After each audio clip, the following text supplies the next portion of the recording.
Hello and welcome to Dragnet Live from OTRGold.com. I'm Austin Vach. Thank you for tuning in.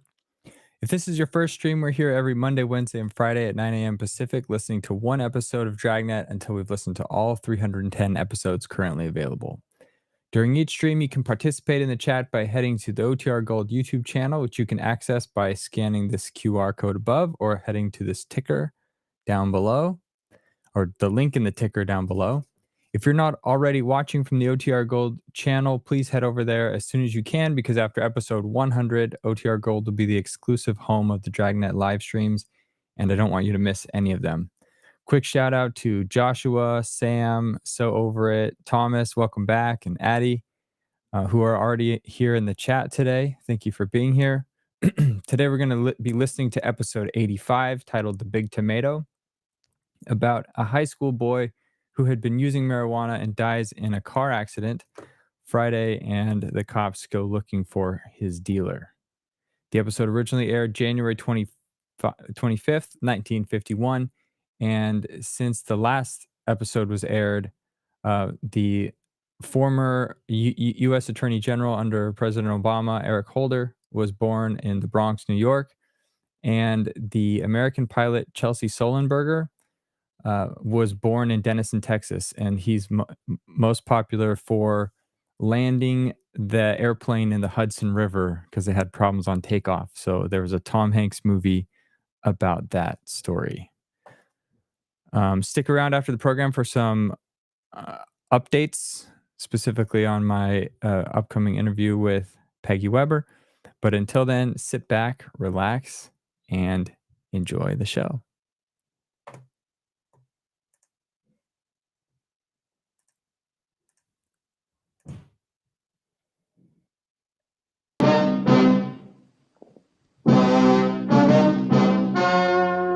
The story you are about to hear is true. Only the names have been changed to protect the innocent. Fatima Cigarettes, best of all long cigarettes, brings you Dragnet.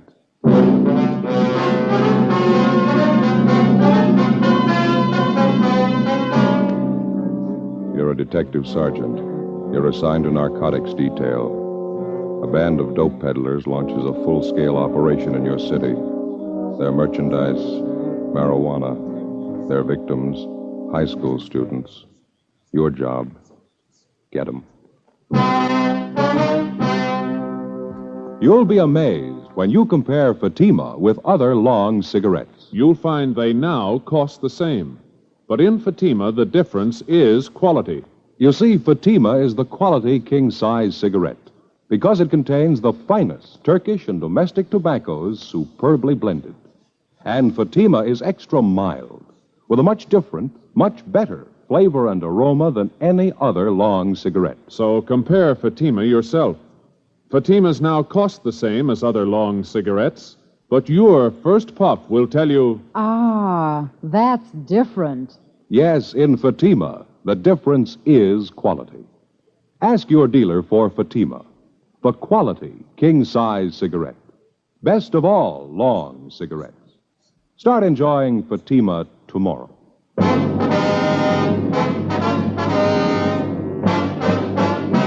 Dragnet, the documented drama of an actual crime. For the next 30 minutes, in cooperation with the Los Angeles Police Department, you will travel step by step on the side of the law through an actual case transcribed from official police files. From beginning to end, from crime to punishment, Dragnet is the story of your police force in action. It was Thursday, April 11th. It was warm in Los Angeles. We were working the day watch out of narcotics detail. My partner's Ben Romero. The boss is Captain Kearney. My name's Friday. I was on the way back from R&I, and it was 10:25 a.m. when I got to Central Station. Narcotics detail. Joe? Hi. What'd you find out? Talked to the coroner. He finished posting the body. Yeah. Cause of death, multiple fractures of the skull, internal injuries. Boy was 17 years old. Yeah. You check the car? Yeah, the kid must have been doing at least 70 when he hit that street light. It's a real mess. The car was really wound around that pole. We're going to have to dig up a fast answer somewhere. Lousy racket. Well, there's only one way to burn it out. Find the big man and throw the book at him. Make him an example we'll never forget, huh? You checked with Juvenile Bureau? Yeah, the evidence has been booked with the property clerk. How about the boy's parents? Mrs. Moore wasn't feeling too well. They drove her home. Father's still down the hall, Inspector Walker's office. Well, can we talk to him now? Yeah, he should be free by now. Let me check the book for No, already did. There's no calls. Oh, okay. Let's go. You know, there's only one thing fortunate about this whole thing. What do you mean? Well, the kid being alone when he cracked up would have been a slaughter if he had a car full of his friends with him. It's still pretty grim. How's the boy's father taking it? Usual, pretty rough. He should be able to help some. Yeah. Mr. Morrow? Yes, Sergeant. Inspector asked me to wait here for you. Yes, sir. This is my partner, Sergeant Friday. Mr. Morrow, Joe. How do you do, Mr. Friday? I just don't understand it, Sergeant. I don't understand any of it. My boy Ken wasn't the type to go racing around like that in the car. He never took the car without my permission. I just don't know what got into it. Had you noticed at all whether your boy was acting a little strange the last few weeks or so? No, of course, I only saw Ken in the morning, a few hours in the evening. I'm at the office all day. Why do you ask that? Well, was he going out very often on school nights, keeping odd or unusual hours? We used to go to the library 3 or 4 nights a week to do schoolwork. Got home about midnight a few times, and I warned him about that. Mm-hmm. Did you have any way of knowing if he was really spending his nights at the library? No, but I took his word for it. Ken didn't lie to me.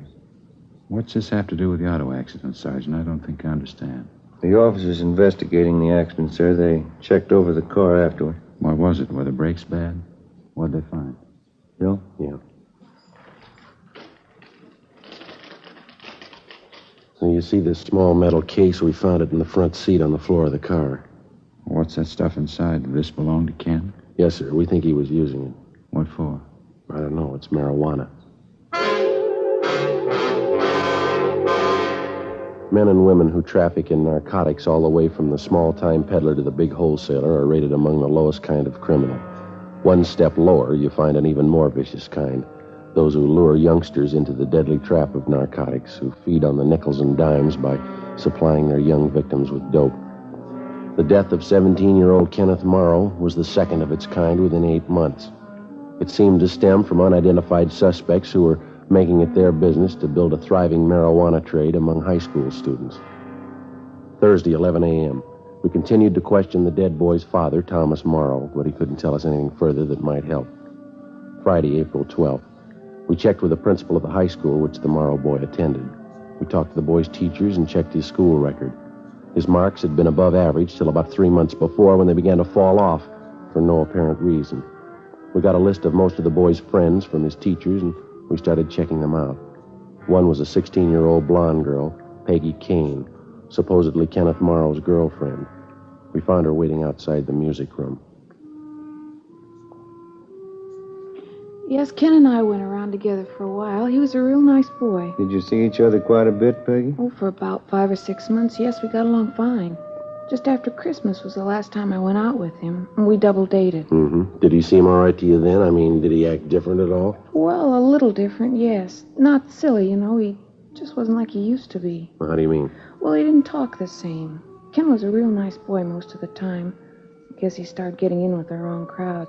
He began to swear, you know, bad talk, things like that. When did all this start, Peggy? Do you remember? Just before Christmas, I think. I'm not sure. Poor Ken. Is there anything else you might have noticed? I don't know. Ken used to be pretty good about his studies, and all of a sudden it seemed he just didn't care. Sometimes he'd come into the library. We used to study there. And he'd make a lot of noise. He just changed, that's all. After a while, we didn't see each other there anymore. Well, why was that, Peggy? We just didn't come down. I called his house a couple of times. His folks said he was at the library. I didn't say anything to him. Mm-hmm. Well, did Ken have many friends here at school? Do you know that? Not many, no. I see. Well, those he did have, who would you say was closer to him? Oh, gee, I don't know, Sergeant. There were half a dozen of them. Ken used to be with all of them. No one boy in particular. Well, Bob Lavelle, maybe. I saw Ken in Bob's car a few times. Does Lavelle go to school here? Yes, he's a senior. Ken used to work with Bob down in the cafeteria after school, but he got in a mix-up. He was fired. Bob was fired? No, Ken. Oh. He was rude to one of the ladies down there who does the cooking. Bob still works there. Would he be at the cafeteria now, do you know? Yes, I think so. The fountain's open till about 3:30. And you think that this Bob Lavelle was about the closest friend that Ken had, huh? I think so. The only one I know, anyway. Have you talked to Ken's folks? Yeah, we have. I feel so sorry for him. Oh, gee, I think I have to go now, Sergeant. I have a chemistry class. Just one more question, Peggy. Last time you went out with Ken on this double date, who was the other couple? Do you remember? I don't remember their names. They were some kids I never saw before. Ken knew them. It wasn't much of a date. Mm-hmm. Where did you go? We started for the show, but Ken changed his mind. He wanted to go to the beach and park. He was acting funny, talking all the time, saying silly things. The other boy was the same way. Oh, were they drinking? No, I never saw Ken take a drink. I couldn't smell any liquor on his breath. I don't know. It was such a silly thing. What's that? Well, maybe it's just my imagination, but Ken and this other boy had a real terrible musty smell about them. I kidded them about it, and they said they'd been to a tea party. That's where they got it. They kept talking silly like that all evening. I see. Was the musty smell all over the car or just on the boys? All over. Kind of made me sick, but they didn't seem to mind it. Well, look, I'd like you to think real careful, Peggy. Have you ever come across that musty smell on anybody around the school here? Yes, I have, a couple of times. Makes me sick. What is it? Who did you notice it on, Peggy? Bob Lavelle. Ben and I went back to the principal's office and checked the record on Robert Lavelle. He was 18 years old, and he was scheduled to graduate in June. The registrar told us that there was a good chance that he wouldn't be graduated because his marks had been poor for the better part of the year. They dropped even lower during the present semester. Lavelle had played football the year before and had made third string on the all-city team. He was well liked by his teachers. For the last 2 years, he'd worked part-time at the school soda fountain. We went down to interview him. Nice setup, huh? Yeah. Cafeteria, soda fountain. Wasn't like that in my day. That must be the boy there behind the counter. Oh, yeah. Let's sit down. Mm-hmm. How about that, Joe? What's that? That sign hanging up there. Idiot Special. 5 scoops of ice cream, marshmallow, bananas, chocolate, strawberry flavoring, whipped cream topping, maraschino cherries, chopped nuts, and onion? No, you're reading over. That's on the hamburger sign there. Oh. Yeah? You want something? Chocolate soda. Could you make it with vanilla ice cream, please? Chocolate soda with vanilla cream. Are you Bob Lavelle? Yeah, that's right. Police officers, Bob. We'd like to talk to you. Oh. Well, I'm pretty busy right now. Got to clean up. We close in a few minutes.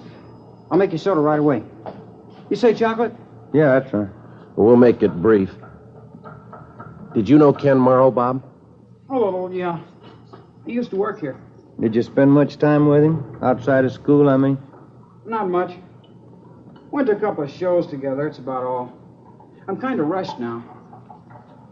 When was the last time that you saw him? Do you remember? A week ago, I guess. Too bad about Ken. How about the night he was in the accident? Did you see him then? No, I didn't know him too well. He went around with a different crowd. Mm-hmm. They reached me a bag of those cashews, huh, Joe, on the card there? Yeah. Oh. There you go. Oh, thanks. Want some? Crisp. No, no, thanks. The nuts are a dime, officer. Right there on the counter, Bob. Oh, yeah. I got to get going as soon as I close. I have to get out of town. We talked to some of Ken Morrow's friends around the school, Bob. They tell us that he used to drive around in your car with you quite a bit. Just a couple of times around school. And you hadn't been with him for about a week before the accident. That's right. Just what I told you. Mm-hmm.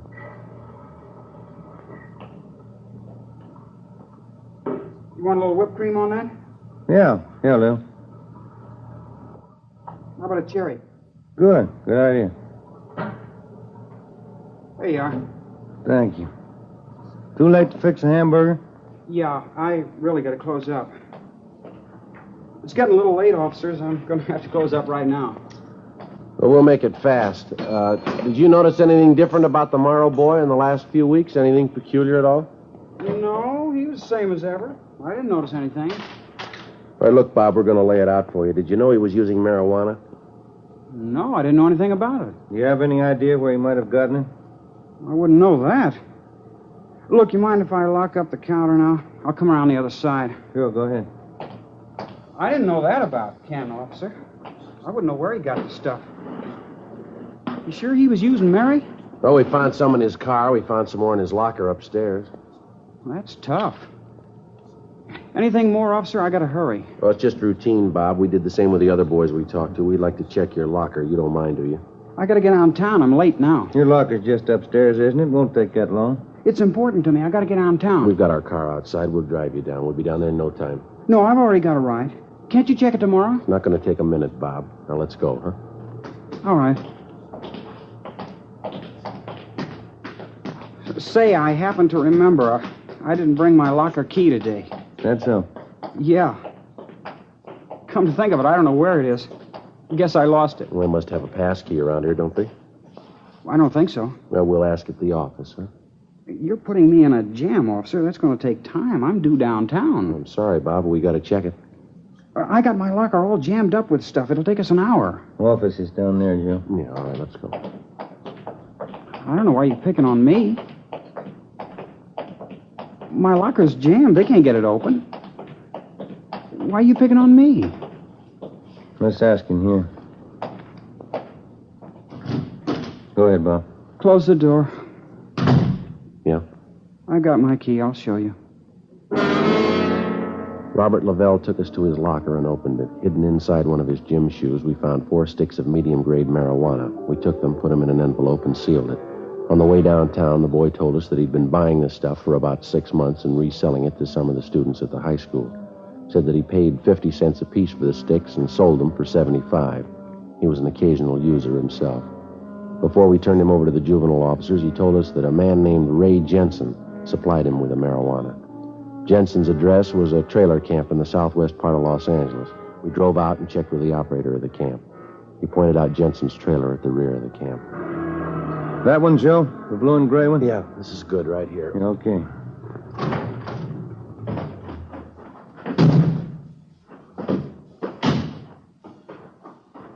Looks like Jensen's doing well, huh? Yeah, nice-looking trailer.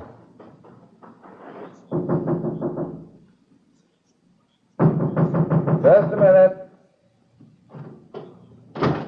Yeah? Police officers. All right, open it up. Get out of here. Come Get on, out. watch it, Joe. All right, hold it, mister. Get out. Get out. All right, Jensen. That's good, Ben. I'll get him. All right, come on, get out.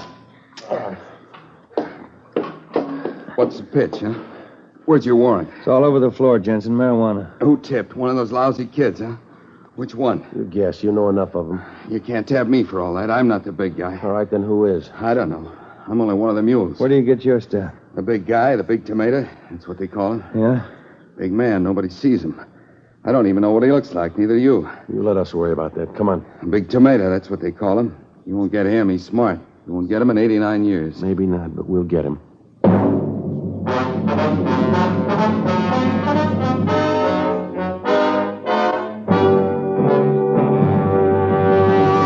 You are listening to Dragnet, authentic stories of your police force in action.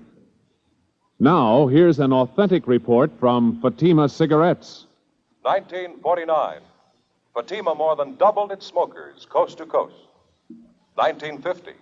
Another record-breaking year, with more long cigarette smokers insisting on Fatima quality than ever before. In 1951, enjoy Fatima quality yourself. Yes, friends, in Fatima, the difference is quality.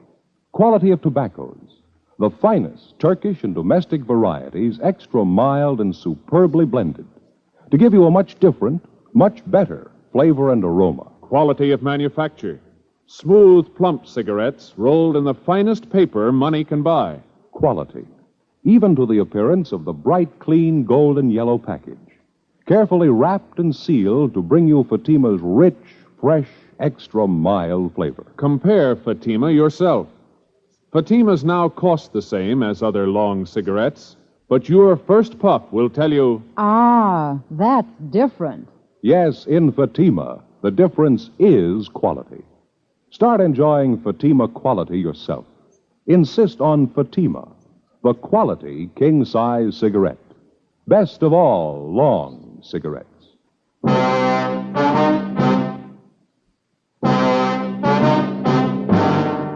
Friday, April the 12th, 7 p.m. We searched the trailer and a stakeout was placed on it, and then we took Ray Jensen downtown to the main jail where he was booked for suspicion of narcotics, a felony. The next day, Ben and I went back and questioned him. We got nowhere. The only thing he'd tell us was that the leader of the marijuana ring was unknown to him. The Big Tomato, that's all he could tell us. We went back and started rechecking leads furnished us by some of the high school boys who had purchased narcotics from Robert Lavelle. They all ended nowhere. Meantime, the flow of marijuana into the schools and into the hands of the teenage students continued. We'd no sooner choke off one source of supply when two more would turn up. We knew that there was only one real solution: find the gang leader and wipe out the entire supply and distribution setup. We stayed on it. Monday, April 22nd, Ben got a call from one of his informants that he had a lead on the source of marijuana on the east side of town. The informant's name was Willie Breck, a groundskeeper at a golf course near one of the city high schools. We drove out to talk to him. We located Breck by the clubhouse near the first tee. On the tee now, Art Doring, Richmond, Virginia. You remember my partner, don't you, Willie? Joe Friday? Oh, yeah. Hi. How are you, Willie? Kind of busy today. Big tournament. Yeah, quite a crowd you got here. It's a nice turnout. Here you've been having trouble, huh? Out of Mary in town? Yeah, you think you can help us? Maybe I can. Dirty business, huh? Working high school kids with that stuff. It's real dirty. Any ideas, Willie? Don't know how much of it's true. It's all from the grapevine downtown. The boss is somebody they call the Big Tomato. It's a funny one, huh? Any idea who he is? Couldn't say. He's getting lots of this stuff in, though. Usual feed line over from Mexico. Mm-hmm. What else, Willie? I hear there's more on the way. Don't know when, though. All for high school trade. Guess they figure they got a good business. How'd they getting the junk over, do you know? No, but it's getting here. Most any kid can get some over on this side of town. Imagine that. Kids in their teens. Weed hits. Yeah. How about this Big Tomato, Willie? No word at all? Just one. Pretty thin. Yeah. There's a connection. Lives over on Hauser Boulevard. Got his number here somewhere. It's supposed to be the main connection for this tomato guy. Oh, yeah. There's his address. Third number there. It's a 6. His name is Tony Childs. Mm-hmm. Is he supposed to handle all the stuff? Most of it, I hear. Gets it all from the Big Tomato. That about it? That's it. Tony Childs. You got the address. Many thanks, Willie. Anything comes up, you'll call, huh? Sure thing. How's the job out here? Better than yours. I sure wouldn't want it. Working every day around joy poppers, mules, mainliners. Well, somebody's got to do it, Willie. Yeah, but not for me, Sergeant. Those dopesters, they're all lice. Selling junk to kids. Guess you met the lowest, huh? No, not yet. We're looking for him.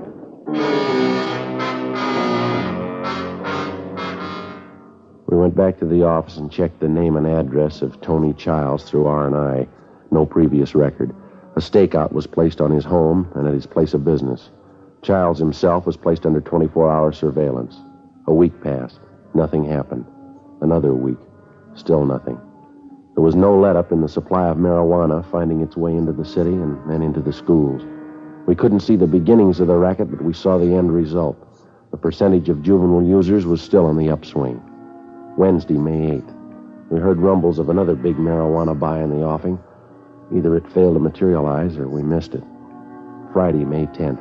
Ben and I took our turn shadowing the suspect, Tony Childs. Can you see him from here, Joe? Yeah. He's still in the barber shop. There's 2 guys with him. Yeah. 10 past 4, we better check in, huh? Yeah, I'll call in, huh? Drugstore there. Must have a phone. Yeah, all right. I'll be right back.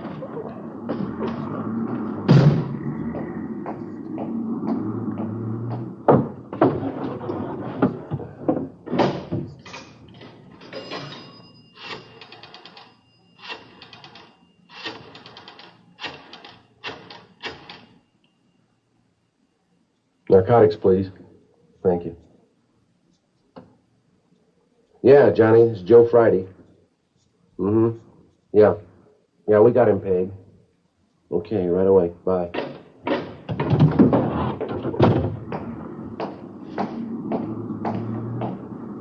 What have you got? Tony Childs. They want him picked up right away. How come? Well, they just raided his place. They found 32 ounces of weed in his room. Supposed to have more on him. Well, let's go. Come on. What do you think? Trouble? Well, don't be surprised.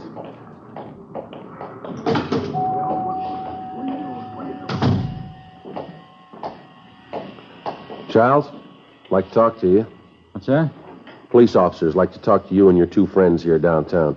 Can't make it, copper. Flying to Vegas tonight. We want to see you downtown first. Luck don't push me, huh? Nobody's pushing you, Charles. We want to see you downtown. Now, come on, let's go. Look out, Joe! Rapid, Sam!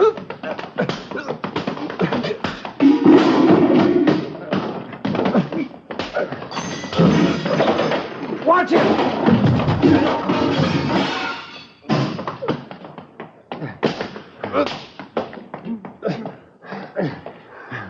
That's it. 3 of them. Okay. I'll get him. All right, come on, you. And I'm glad this doesn't come up often. Where's the barber? He ran outside. Rough one, huh? Yeah. What's your hunch, Joe? Think one of these 3 is the big tomato? I don't know. Let's ask him. A search of the barber shop failed to reveal the presence of any narcotics. Tony Childs and his 2 companions were found to have a dozen sticks of marijuana in their possession. They were treated for cuts and bruises at Georgia Street and then booked for suspicion of narcotics, a felony, at the main jail. 3 other men found at Childs' apartment at the time of the raid were also booked. We got nowhere questioning any of them. As usual, we had the small fry, but the ringleader, the big tomato, was still in the clear. Still free to hire somebody else to run the marijuana supply line into the high schools. 3 weeks passed. Together with Captain Kearney and Sergeant Barr, Ben and I rechecked our earlier leads. We ran down anything that even looked like it might be promising. Nothing panned out. Wednesday, June 5th, 5:30 p.m. We got a call from the main jail. Tony Childs wanted to talk to us. Ben and I went over to see him. Charles? I got something for you. Been playing the stooge long enough. If I'm good enough for jail, so's he. All right, what do you got? There's a big buy coming off. When you get him, tell him how long I've been in here. What kind of a buy? Mary, one of the biggest. It was set up before I got in here. Where's the meat going to be? Bruno Street, down by the train yards. I'll draw you a map. Setup's the same. Car pulls up and honks a couple of times, and an alley down there. Who's handling the buy? A big man. Don't waste any time. When is it? Tonight. We went back to the office and met with Sergeants Barr and Jacobson.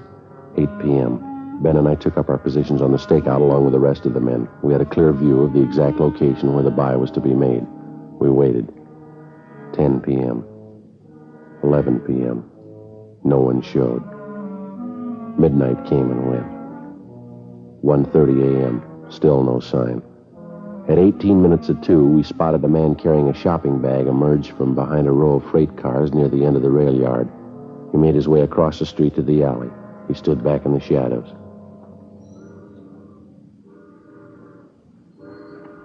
As soon as the car gets in the alley, we pull up and block it, huh? Yeah, that's right. Beck will do the same thing down at the other end.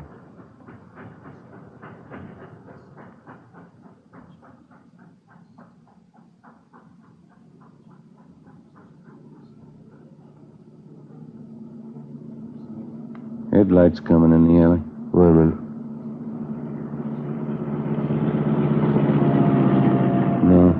No, they're going on through. What's the time now?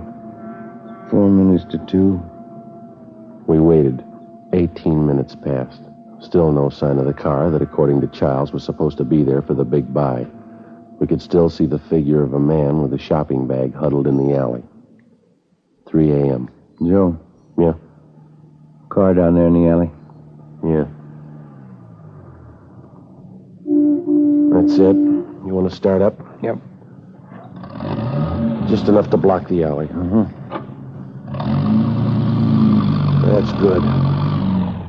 All right, come on, let's go. Come on.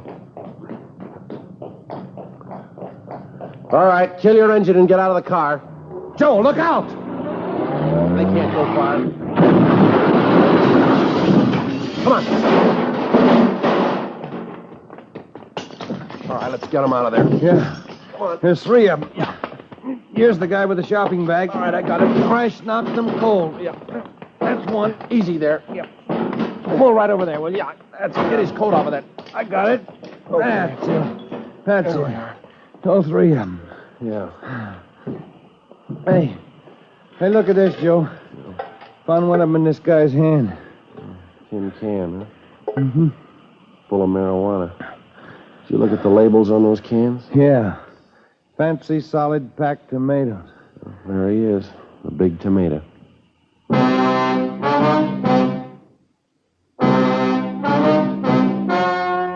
story you have just heard was true. Only the names were changed to protect the innocent. On October 3rd, trial was held in Superior Court, Department 89, City and County of Los Angeles, State of California. In a moment, the results of that trial. Now, here is our star, Jack Webb. Thank you. Friends, if you're a long cigarette smoker like I am, remember, in Fatima, the difference is quality. Now, believe me, this difference is mighty important. So important that you'll always remember the first pack of Fatimas that you buy. Fatima's fast-growing popularity backs me up on that. But look, you can prove it to yourself by getting a pack of Fatimas tomorrow. You'll find that they now cost the same as other long cigarettes, and your first pack will convince you to go right on smoking them. Join me and the new thousands who enjoy Fatima's extra mildness, Fatima's rich, better flavor and aroma. You'll discover what all we Fatima smokers know. In Fatima, the difference is quality.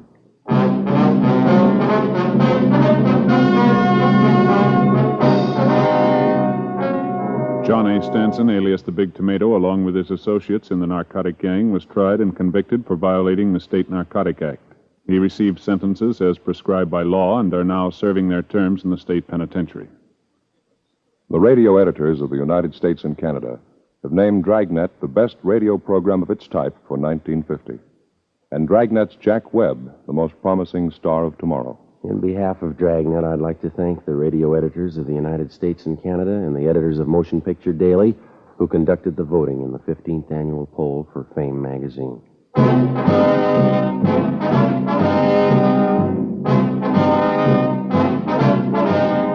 You have just heard Dragnet, a series of authentic cases from official files. Technical advice comes from the Office of Chief of Police W.H. Parker, Los Angeles Police Department. Fatima Cigarettes, best of all long cigarettes, has brought you Dragnet, portions transcribed from Los Angeles. Later, here's Spellbound with Joseph Cotton on Screen Directors on NBC.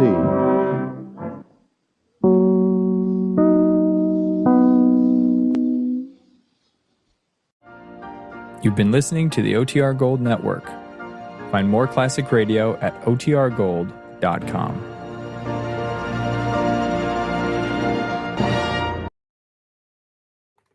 All right, and we're back. We're getting into drug policy in the comments. It's getting spicy. But in case YouTube is doing the transcript of this thing, I'm encouraging everyone to steer clear of it. So don't suspend me.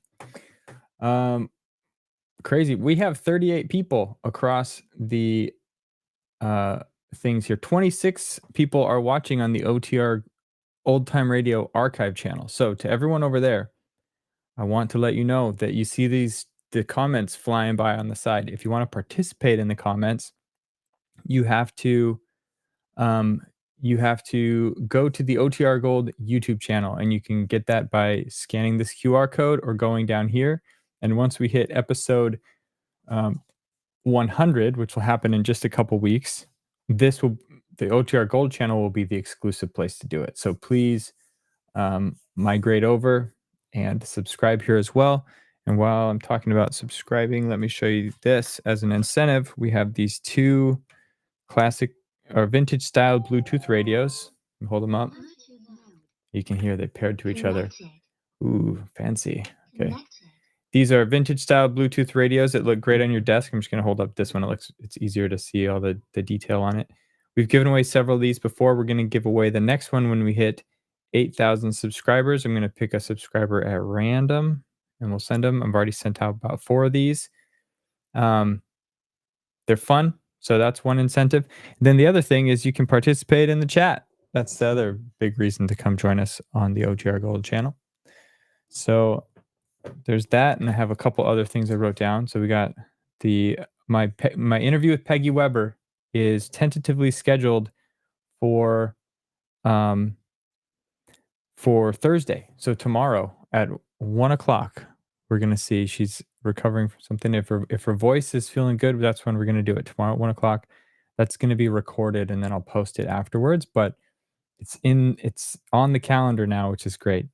And then tonight, if you want to join us for another stream, we're going to be streaming at 6 p.m. Pacific. We're going to be listening to the War of the Worlds, which the Mercury Theater on air version of War of the Worlds, which was originally broadcast in 1938. It was October 30th, 1938. I think it was 38. It might have been 34. But that's the one that is legendary. There's debate about how much real life stress that caused, because they portrayed the H.G. Wells story as like through news bulletins. There's some myth around that, if it caused widespread pandemonium or not. But either way, it's an interesting story and a very interesting portrayal of that story. So come check it out. And then after that one ends, which is about a 60-minute show, we're gonna listen to Ghost Hunt. It is an episode of suspense that someone recommended. Robert, no, who said it? Let me give credit to where the thing came from. I posted Jason G 428 recommended it. He said he thought it was Inner Sanctum. I looked it up. It's actually Suspense. So we're going to listen to that one. He says it's honestly scary. So I've not listened to it ahead of time, but it should be a good time. And then also want to give a shout out Joshua, our own Joshua from the comments section, the pun master himself, recommended we listen to City of Dead. That is a 10-part thing from Adventures by Morse. So we won't be doing that one, but I want to relay that. If you're in for like an all night of old time radio streaming, go check out City of the Dead by Adventures by Morse. And I have Adventures by Morse in podcast form. If you go to otrgold.com and you sign up, I just capture your email. I email you the links to all the podcasts, and you can go check that one out there. Okay, let me see. What do I have? I'm going to catch up on these comments before we drop. Timothy Leary. Okay, let's see. Redshirt Bob says, looking forward to tonight's War of the World stream. Me too. Spike's Trailer Park. Hey, thank you for joining. I think this is maybe the first time I've seen you on a stream. Addie says, oh no, I never thought of a fancy question to ask Peggy Weber. Well, if you have a last minute question, if you still have a great question, leave it in the comments of this video. I might pull it into our interview tomorrow. So there's still time. Let's see. Who is starring in this War of the Worlds? Is it Dana Andrews? Is it the Dana Andrews version? It's the Orson Welles version. I don't know who else is starring in it. It's the 1938 one. So it could be Dana Andrews. I don't know the rest of the cast. And then Ralph Edward is starring in Ghost Hunt. So it should be good. Please join us. Tune in. If you can't make it, that's okay. It'll be recorded. You can catch the replay. If you can't make it, let me wish you a happy Halloween today if you're in the United States. And if you are outside of the United States, somewhere where they're not celebrating Halloween, well, just have a great week. And I hope to see you on Friday. Adios.